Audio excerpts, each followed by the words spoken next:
Silent Night, Daily Night is directed by Mike P. Nelson and stars Rowan Campbell, Ruby Modine, and among others. And in this story, it deals with a man named Billy who ends up going around dressed up as Santa Claus and goes around killing people. And it's the second remake to the original 1984 slasher film of the same name. And much like that film, it also deals with him going through a traumatic experience as a kid, and he ends up pretty much going on a killing spree dressed up as Santa Claus. Now, I'll leave it there because it gets into some other plot details that I don't want to get into spoilers with, as it takes also some different twists and turns on it. Now, here's some backstory. Now, I'll admit that growing up, it actually took me a long time before I got a chance to actually see the original Silent Night, Deadly Night from 1984, because it was one of those movies that I had heard about, but I never really got a chance to really check it out until years later and everything. And it was also one that was pretty controversial when it came out, because essentially it was the idea of a guy pretty much dressing up in a Santa suit going around killing people, and the outrage that it got from the 1984 film, where it had pretty much like the parents or mothers that were protesting and everything. I can definitely see it pretty controversial back then. But what's interesting is that when that came out, there was also another film that came out around that same decade, a few years earlier, that I seen, called Christmas Evil. Which in that one too, it was about a man that was also dressed up as Santa Claus, and if I remember from that one, it was also led to believe that he was the real Santa Claus, so to speak. But I didn't really think about that one too. I'm surprised that one didn't get really much attention when that came out. But yeah, the original film, though, to this day, even upon rewatching it, I still really enjoy it. I think that it still holds itself as a great psychological film, because it deals with the traumatic events that take place with Billy, having to grow up in the orphanage and everything, and just the way that it was able to do like this whole character study of him throughout was just really, it's disturbing, and it really gives you the feels, especially when I watch it. And there were some things that they kind of cut out when it came to when it was first released, because it was pretty, with some of the violence that was seen into it.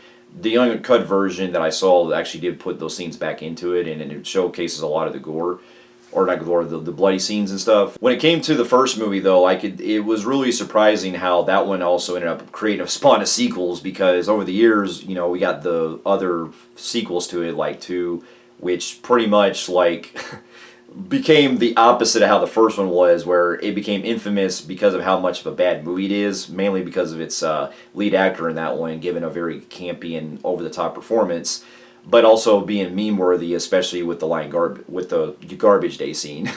And with that one also being pretty much only half a movie, because it uses stock footage from the first one for about half of the running time. But even upon rewatching that one, I still had fun with it, because even though it is a really bad movie, it's just something that reminds me of like The Room, in that it's a so bad it's good type of feel, because it makes me laugh, and it's just Eric Freeman just, I think, really carries that movie so much because of how really awful and over the top he is, especially with those eyebrows that he acts with. And then I did finally get a chance to rewatch the third movie, or finally watch the third movie for the first time this year, and I'll admit that one I was really kind of like find myself really weirded out by, and just really question a lot of stuff, because that movie felt like it was even worse, because it felt like it was trying to go back to more of the serious approach like the first one did. But it raises a lot more questions of how things unfolded between movies. And on top of that, it goes into this weird kind of, like, I don't want to say supernatural, but this weird kind of sort of like clairvoyant type of thing that goes off the rails. And it's really a waste of Bill Moseley's talents in that one, for sure. I still haven't seen 4 and 5, but I heard they get worse, especially with those. And what I also heard, they also dropped the whole Killer Santa aspect in those, so I can't really comment. But I heard they're not that good either. And when it came to 2012, I did also get a chance to see the first remake from that year. And to this day, rewatching it last year again, I do enjoy the 2012 remake. I look at that one as more of a kind of doing its own thing while still honoring the original, in that the 2012 version was trying to pretty much do like a whodunit type of like Scream version, where you don't really know who the killer is, and the killer is dressed up as Santa Claus going around killing people. And it definitely has that very good atmosphere that I really enjoy when it comes to this franchise. And it does have some really great practical effects, and Malcolm McDowell and Jamie King are also fantastic in that. But it was also one of those where you can tell that it's more of a by-the-book type of slasher film, but it has a really interesting twist behind it at the end that I didn't see coming. And so, for many years, I just kind of thought that the franchise was pretty much like done, and they weren't going to make any more of these, especially since the first remake came out, and when news got around that they were going to be doing another one. It got me curious, but at the same time, I was wondering if what they were going to really try to approach with it. And when they got the lead guy, the guy in this from Halloween Ends, Rowan Campbell, I was actually kind of curious, but at the same time, a little kind of just keep it open-minded, because I don't blame him for this, but it really felt like, he's come from doing a really awful attempt with a version of a character like that from Halloween Ends, where he was pretty much kind of doing a take on Christine, and then going from this one, I felt like was an interesting choice at least. And so, after upon seeing it, I can say that this one was actually quite surprising. I quite enjoyed it. I don't know where it rank as far as the original film or even the other 2012 remake, but there's a lot of things. There is things in this that I do prefer on the writing point in the story compared to the first remake. But then there's other things I still prefer in the original film over this one to an extent. So I'd have to really look at my rating how I'd put them. But to get my pros out of the way, I thought the cast in this were great. Rowan Campbell, I think, really puts a lot of great way of making his character, like, putting layers to him and stuff, to where you feel for what he's doing, but you also kind of really see that, and I'm not going to go into spoilers and stuff, but you see, when you start to learn more about who he is and everything, you start to see that, oh, there's actually a lot more to him than you think about it. And so he was tremendous, and it's good that he's getting more better roles with like this, and also with earlier with the monkey earlier this year.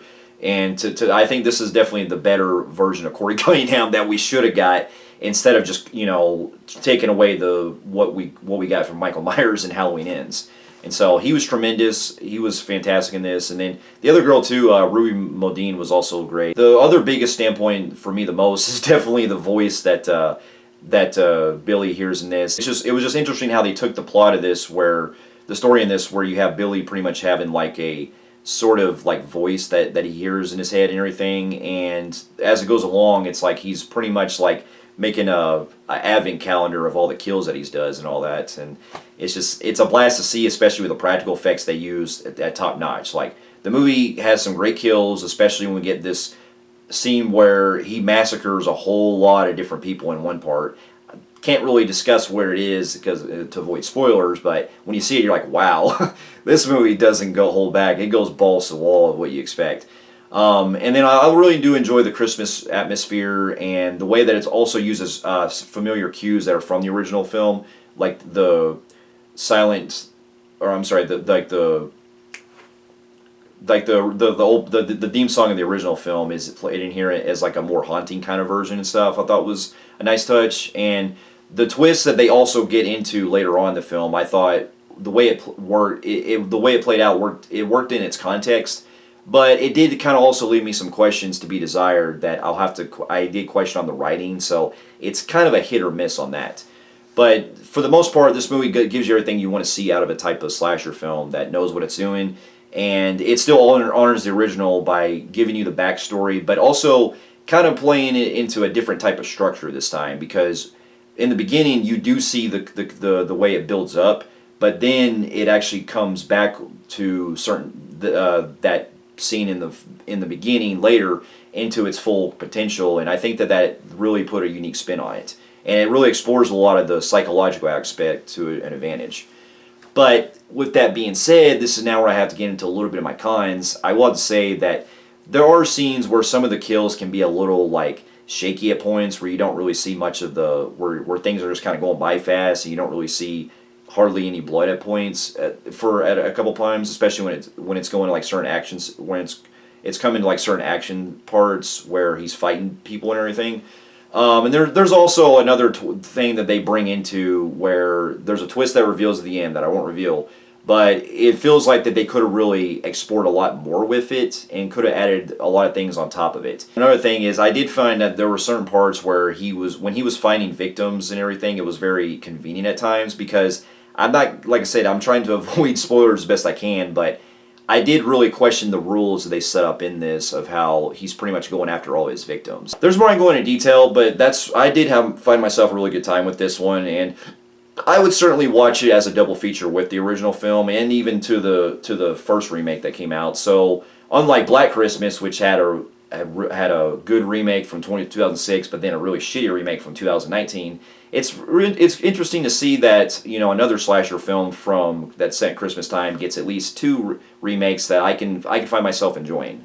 And so with that, I'm going to give the movie a compelling grade on the Film Freaks meter. So for those of you who have also seen Silent Night, Deadly Night, and also the other films in the franchise, let me know in the comments of what you thought about it. And thank you so much for watching, and I'll see you in my next review. I'll see you there.